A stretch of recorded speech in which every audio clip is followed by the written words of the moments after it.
hoe aanvaar ons mense? Ek moet vandag 'n besluit neem om met alle mense geduldig te wees. Ek moet 'n besluit neem. Kolossense 3 vers 13. Wees? Ek moet geduldig wees met julle, nee. Wees geduldig met mekaar en vergewe mekaar as die een die iets teen die ander het. Nou dis binne in die kerk, maar ek dink tog dit gaan verder. So okay, kom ek som net gou vir jou. Hoe wys ek aanvaarding? Nommer 1, ek moet vriendelik wees. Julle het dit. Nommer 2, ek moet ander respekteer. Ons het dit. Nommer 3, ek moet geduldig wees. Die Here Jesus verwag van my om geduldig te wees met jou en met die mense daar buite, en veral met die mense daar buite. Nou, ek wil baie graag hê jy moet geduldig wees met my. Sal jy geduldig wees met my? Nee, dis te min ja's, regtig. Dis te min. Okay, so ek wil graag hê jy moet geduldig wees met my, maar ek wil nie. Ek is baie geduldig. Met sommige.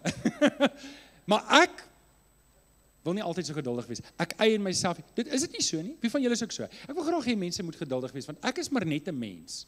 Nee, ek sukkel maar nog. Ek wil hê mense moet geduldig wees met my, maar wee. Ek is nie geduldig met ander nie. En dalk identifiseer jy daarmee. Die probleem is, baie keer het ek vergeet hoe ver ek al gekom het met die Here. Nou dit beteken glad nie ek is al daar waar ek moet wees nie. Glad nie, hoegenaamd nie. Maar ek kan sien ek het al ver gekom. Wie van julle het al ver gekom vandat jy die Here Jesus aangeneem het? Wie van julle kan sê, wow, ek kan nie glo, as dit nie vir die Here was nie, lyk soos 'n Mexican wife. Ek kan nie glo die Here het my al so ver gebring nie. Dis dalk jy vanoggend en dis hoekom, dis juis dat ek vergeet gou hoe ver die Here my gebring het. Ek vergeet gou hoe geduldig die Here met my moes wees tot op hierdie punt waar ek nou is in my lewe. Ek vergeet gou. Nou wat het ek nodig om geduld te ontwikkel? Nou, as dit jou probleem is, dan wil ek jy moet nou notas maak, want ek gaan dit nou vir jou 'n kort pad gee, nie na geduld nie, daar's nie 'n kort pad na geduld nie, maar 'n kort pad om 'n besluit te neem om toe te laat dat die Gees geduld in jou lewe ontwikkel. Is jy gereed daarvoor? Okay, so hier's hoe ek dit ontwikkel. Eerste ding wat ek moet verstaan is, ongeduld is sonde voor die Here. En tot ek dit nie reguit noem wat dit is nie, gaan ek nie oorwinning kry daaroor nie. Want solank ek ongeduld toelaat, as hoor die man, elke ouetjie het sy foutjie, dis maar my foutjie, jy het jou foutjie, ons gaan nou nie lelik wees met mekaar nie. Solank ek dit toelaat in my lewe en koester as 'n klein sondetjie, gaan ek dit nie hanteer nie. So ek moet hier kom om te sê, ongeduld is die probleem wat maak dat ek nie Jesus kan wys nie. Ek moet amper so ver gaan om vir myself te sê, my ongeduld kan maak dat ander verlore gaan, omdat mense wat Jesus brood nodig het, ek gaan dit nie vir hulle wys nie, want my ongeduld maak dat ek niks van Jesus kan wys nie. Erken dit as sonde en spreek dit aan as sonde. Nommer 2 is, ek moet verstaan, ons is almal anders. Wie van julle hou nie van wat lemoen op julle pizza nie? Steek gou op die hande. Sien, daar's 'n paar van julle wat nie daarvan hou nie. Ek verstaan nie hoe jy nie daarvan hou nie. Die res van ons almal hou daarvan. 'n Paar van julle sit, wag, wat het nou gebeur? Okay, ons is almal anders en is okay, ons het verskillende voorkeure. Dan die volgende ding is, ons het almal genade nodig. Almal van ons het genade nodig. Almal van ons is nog op pad. Weet ek dit? Want jy sit nog hier. Jy het nog asem in jou longe. Niemand van ons gaan volmaak en perfek hier op aarde wees nie. Ons kan beter wees as wat ons gister was.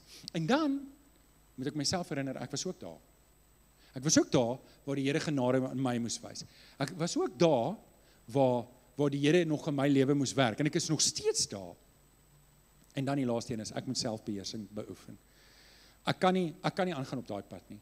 Ek moet, die Heilige Gees gee my selfbeheersing. Ek kan nie op my ou pad aangaan nie. So, ek kom vra vir jou vanoggend vir 'n tweede kans. Ek kom vra vir jou, gee die mense om jou 'n kans. Weet julle wat? Dit het my, is julle reg hiervoor? Dit het my lank geneem. Nou het ek te ver gegaan. Het my baie lank gevat om net te kom tot op hierdie plek in die Here. Vriende, ek verbeel my glad nie ek is al daar nie. Ek het baie dae het ek regtig swak dae. Ek weet dit. Maar ek staan elke oggend op soos 'n oorwinnaar in Christus en ek sê, ek wil meer van Jesus in my lewe. Daar moet minder van Johan wees.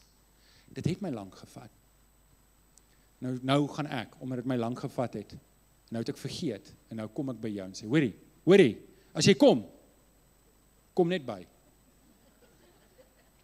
Die Here was baie geduldig met my tot hier toe, maar nou wil ek niks geduld wys nie. En dis die ding wat ons sê, ons moet 'n kans gee. Word geduldig, vra die Here om jou geduld. Geduld, jou gebrek aan geduld het niks te doen met die ander ou nie. Dit het te doen met ek wat te min van Jesus in my lewe het. Kan ek dit herhaal? As ek ongeduldig is met mense, is dit nie omdat hulle iets verkeerd gedoen het nie. Dis omdat ek te min van Jesus in my lewe het. Ek herhaal dit nog een keer, want ek dink hy moet nog insing. As ek ongeduldig is met mense, is dit nie omdat hulle iets verkeerd gedoen het nie. Dis omdat ek te min van Jesus in my lewe het.